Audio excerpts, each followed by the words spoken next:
What made your ex the crazy ex? When he called the police to tell them I was receiving drugs through the mail slot in my front door, then parked in front of my house after he put drugs through my mail slot. When the police arrived to talk to me, my neighbor told them they had seen him do it and that he was still sitting in his car on the street watching. He was then arrested and charged with possession, distribution, and violating a trespassing and restraining order. He put a tracking app on my phone, put cameras in our house, and would refuse to go to events with me, but then show up and sit outside in his car watching me. She flatly informed me during that she had been planning to cheat on me with my best friend and X200B, and then she succeeded and I lost my best friend, and eventually she cheated on him and called me asking to make up. Like what? She intentionally ran me over with her car, broke into my house, stole my dad's phone, and wrote a letter on the back of my door in Sharpie. I love you, rock arm man, and I always will. Love, Jessica. At least the note made it easy for the cops. Oh, and she ate my fucking pizza. Oh, just the usual, stalking and threatening suicide over the phone. She pissed on my living room floor, hit me with a frying pan, and kicked a police officer square in the nuts.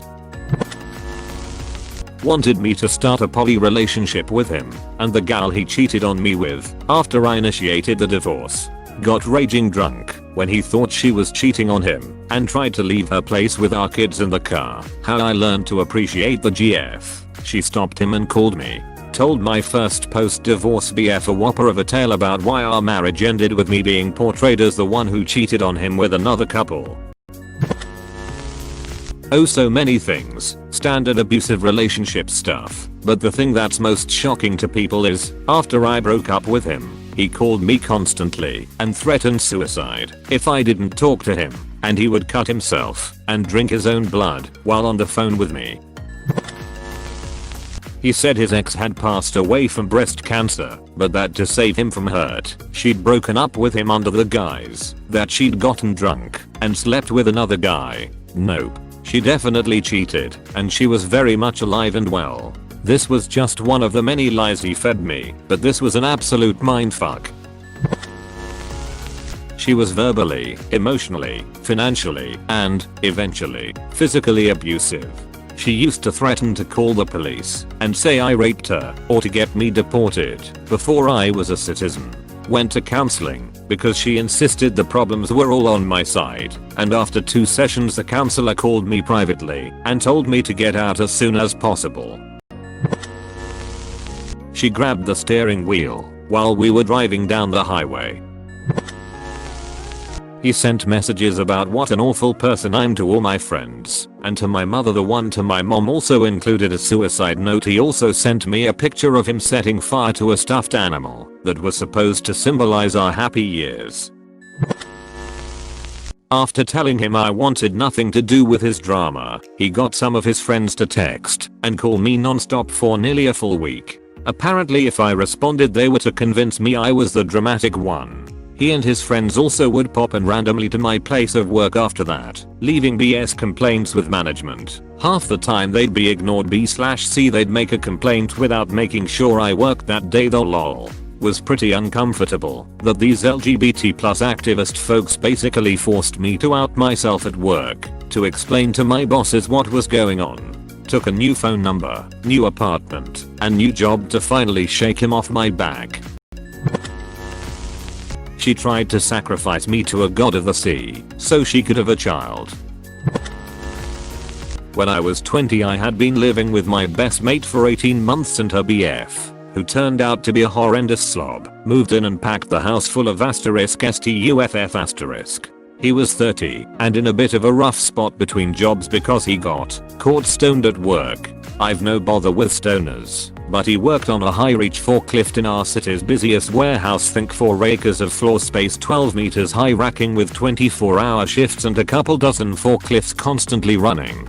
6 months after he moved in she finally got sick of begging him to sort out his stuff and started tidying and organizing. She threw away a shopping bag of old takeaway rubbish, and the only other thing that went in there was bits of a broken disc on the floor of the garage where more of his stuff was stored. When he got home he went mental.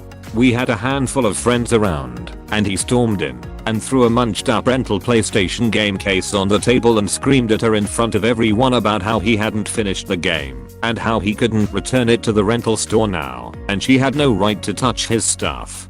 He'd show her how it felt when people didn't care about your things. He went to the driveway. We had waist-high fences and our driveway was only about 5 meters long, jumped into the roof of her car and peed on it while continuing to rave about respecting other people's things. She vanished. So I was like, wow, okay, guess we are broke up. And one night about 5 months later she showed up at apartment while I was at work and started kicking the door saying she's sorry and she loved me and I was a ref*GGOT and an asshole and that she missed me so much she wanted to die. Like, all over the place. My upstairs neighbor took a video, then called the police. We dated casually for like 3 months. Turns out she left because she met a man at a bar and immediately fell in love. They ran away to New York City, got married, and did so many drugs. Like, reckless bender. She had an odd and then a revelation in the hospital. Immediately came home, and I guess expected me to be waiting anxiously for her. I wasn't heartbroken, just confused. I never saw her until after she had gone through a full rehab course and completely excused herself from her old life. She told me a very watered down version of how things went. I knew from my neighbor the truth. It was very embarrassing for her, and I didn't let her know that I knew the reality. She's recovering well though. Poor thing. The short and sweet version? He never confronted his father for demanding to see half-naked photos of me. He then lectured me about my reaction to the situation. My ex had a crazy ex. On a couple of occasions, he bought the same ticket to the theater as we did, then proceed to eat at the same restaurant as we did. Both time he was alone and got a table where he would be facing us. Somehow he got my number and told me to break up with her because he still loves her. Called on several occasions to talk to her because she had blocked his number. Went to her parents' house to ask her parents for their blessings, then the following day proposed to her at 6 in the morning on a workday.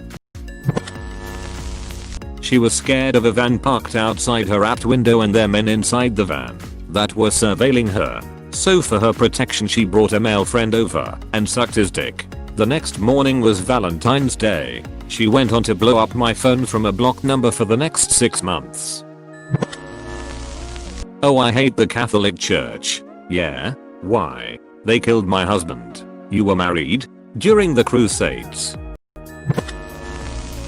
He dumped me and told me he never really loved me. He always struggled between love and lust. A self-proclaimed philosopher who was making music on SoundCloud. Awful music BTW. He never played an instrument in his life. Kept having sex cause I was in love still. Used me to smoke in my friend's garage. And then 2 days after I was raped, he said he wasn't going to be my friend anymore because I called him an asshole when he kept giving unsolicited advice on the way to an interview and pumping my anxiety up right before and continued afterwards. He said I was using him for his car after this argument. Also said I don't care about your anxiety the entire relationship. What a fucking psycho.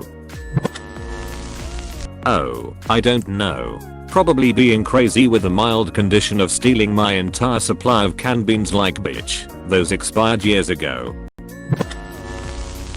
Dated this guy for a year. Turns out he was a psychopath plus narcissist. He broke up with me in a very brutal way for no reason. I found someone else who's way better and perfect for me soon after. Since then he won't leave me alone, accusing my current BF of cheating and threatening to blackmail us, saying that he has proof my current BF has harassed girls. He also does this thing acting like different people on text messages when he texts by faking personalities and names and such. I block him and he gets new numbers to text off of. He's currently texting my sister telling her that he wants me back and spewing BS about how he misses me. It's been 2 years since we broke up and I've tried my very best to keep away and avoid contact with him at all costs. Me and my ex live in completely different cities, but some of his friends on my college campus have even tried talking to me to see if I'd take him back. My ex has openly admitted to keeping tabs on me and my BF and what's going on in my life. It's honestly creepy. Wonder when he's gonna give up. Reading through these comments, making sure none of my exes think I'm crazy. One was an alcoholic, started to find cigarette butts in the street and accused me of cheating. The other was abused as a child. My penis reminded her of her brothers, who raped her constantly. She needed someone to abuse her and to be angry about it. I didn't rise to the challenge. She was very bright and personable, but whenever her life started going well she would sabotage it. Accused me of having an ST and then wouldn't tell me what she saw and where. Did I mention that she got angry at me for seeing a doctor that weekend to get checked out? He went out to the bar on his 21st birthday. I was 19, so I went to bed in his room. Woke up when he got back and started fooling around. He tried to have unprotected sex with me, like, really made it clear he didn't want to use a condom, and I said no. He proceeded to go to sleep, and I assumed he was just being a drunk idiot. I woke up the next morning, and as we were laying in bed talking, he said he wanted me to have his babies. We'd been dating for less than a month. Then he broke up with me 3 weeks later. It was so bizarre. He also texted me, "I miss you," right after I got engaged, 6 years later. I told him the feeling wasn't mutual and haven't spoken to him since.